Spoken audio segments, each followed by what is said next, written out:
ikhwan, antum sekalian, guru dari kaum muslimin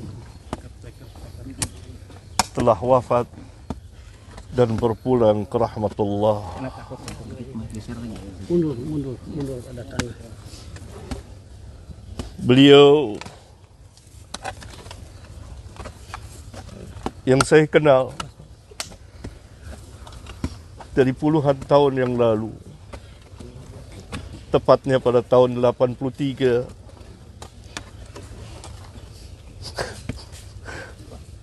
kami bertemu di perpustakaan, di tempat yang dipenuhi dengan kitab-kitab para ulama. Saya berkenalan karena sejalan dan bercita-cita untuk ad-da'wah ilallah, maka kami saling berbagi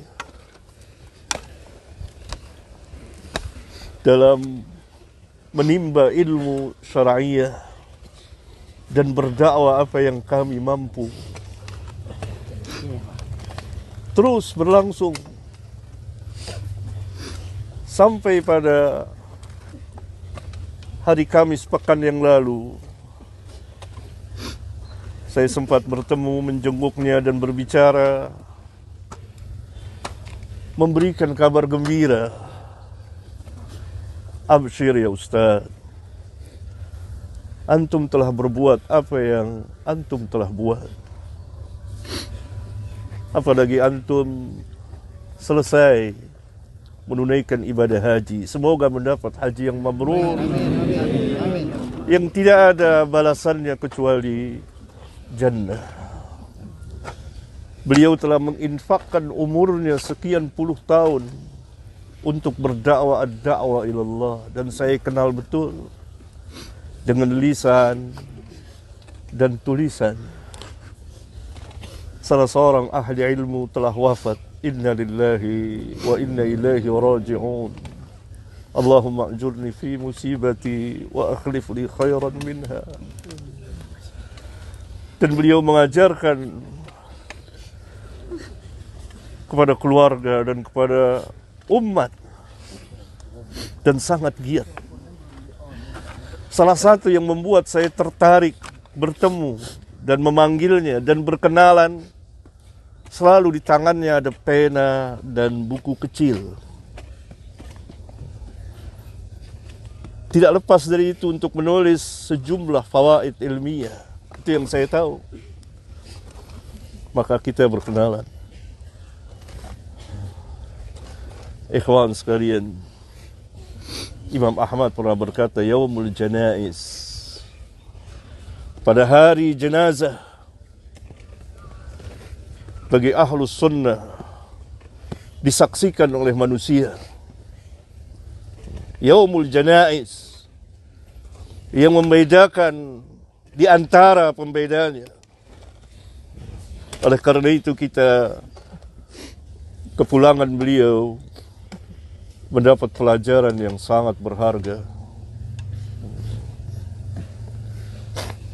tentang dakwah yang hak, dakwah salafiyah yang harus tetap ditegakkan. Kita mencintai beliau. Saya pribadi sangat mencintainya dan kita selalu bersama. Tetapi tentu kita tidak akan mengatakan sesuatu kecuali yang diredoi oleh Allah Tabaraka wa Ta'ala. Seperti nasihat anak beliau di masjid, tidak boleh gulu. Doa. Bahkan ketika saya terakhir bertemu pekan yang lalu, doain, begitu beliau katakan. Doain. Doa. Oleh karena itu Rasulullah SAW apabila selesai menanam, beliau berhenti sejenak dan beliau bersabda kepada para sahabat, istaghfiru li akhikum wasalu lahu at-tasbit fa innahu al-an yus'al. Mohonkanlah ampunan untuk saudaramu. Dan minta kepada Allah tasbit, keteguhan, kekuatan. Fa innahu al-an yus'al, karena sekarang dia sedang ditanya. Ini yang kita lakukan. Memohonkan ampun, meminta kepada Allah agar beliau mempunyai keteguhan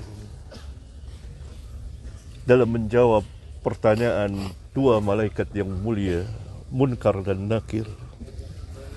Dan Nabi dalam hadis yang lain, di samping jenazah, beliau menangis, air matanya membasahi tanah.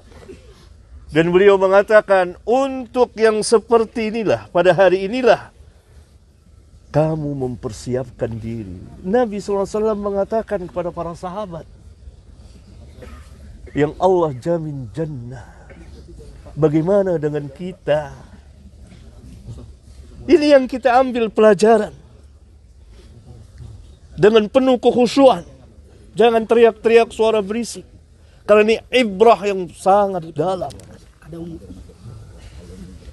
Kita berduka dengan kepulangan Ustadz Yazid rahimahullahu ta'ala. Semoga Allah mengampuninya. Semoga Allah merahmatinya. Semoga Allah memasukkannya ke dalam Jannatul Firdaus. Dan semoga Allah subhanahu wa ta'ala melindungi dari azab kubur dan azab neraka. Dan ilmunya bermanfaat dengan lisan dan tulisan. Utsman bin Affan setiap melewati kubur, berada di kubur, beliau menangis.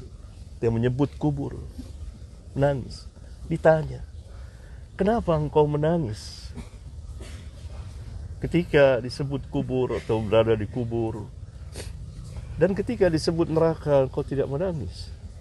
Maka Utsman menjelaskan sabda Rasulullah SAW bahwa kubur adalah tempat yang pertama kali dari tempat-tempat akhirat yang akan dikunjungi oleh semua manusia.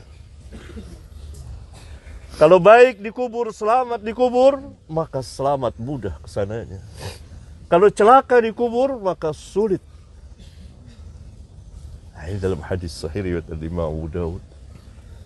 Semoga Allah subhanahu wa ta'ala melampangkan perjalanan saudara kita ini. Dan kita mendapat pelajaran yang berharga, ikhwan. Pertama, dari dakwah yang hak. Tetaplah berada di dakwah yang hak. Bagi para ustadz, para da'i, tetap mendakwakan dakwah salafiyah. Bagi kaum muslimin, ikuti manhatin. Karena manhat ini manhat yang hak. Manhat para sahabat radhiyallahu anhum ajma'in. Yang kedua, kita mendapat pelajaran kematian.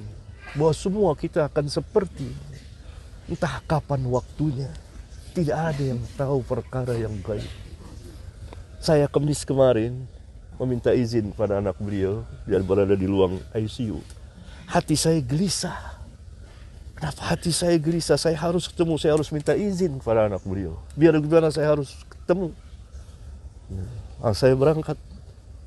Saya masuk bersama Ustadz Zamzami dari Pekanbaru, yang juga dari Pekanbaru datang kemari untuk menjenguk. Beliau dicintai banyak orang. Maka saya melihat, tenang hati saya. Bahkan 2 jam berselang 3 jam, beliau telepon, Hati, Abah sudah meninggal.